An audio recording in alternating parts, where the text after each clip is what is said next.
Inilah curhat istri sah Kades Wono Agung, Kecamatan Karangtengah, Kabupaten Demak usai suaminya digerebek ngamar bareng orang lain.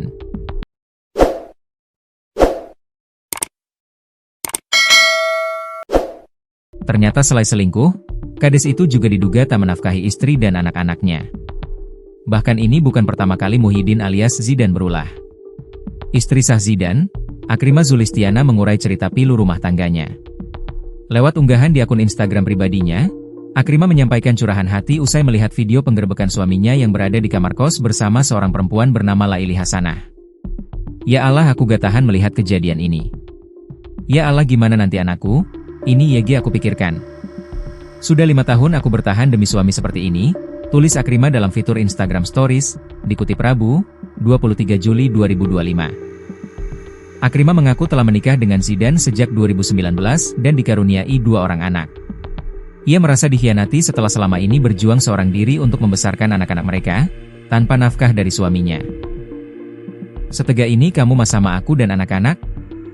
Aku bekerja banting tulang demi menghidupi anak-anak yang kau telantarkan, lanjutnya. Tak hanya menyinggung soal tanggung jawab sebagai suami dan ayah, Akrima juga mengungkap beban finansial yang ditinggalkan Zidan kepada keluarganya.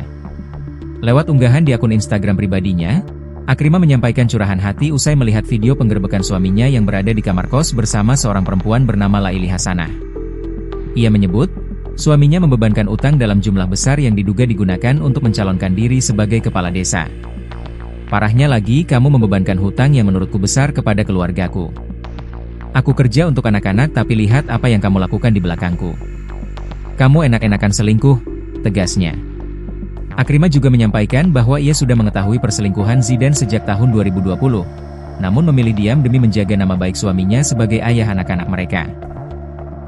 Aku hanya diam karena takut dan kasihan pada anak-anakku. Aku masih mau menjaga marwah ayah dari anak-anak, tulisnya. Ia mengaku telah melaporkan kasus ini ke pihak berwajib untuk menuntut hak dirinya dan anak-anak yang selama ini diabaikan.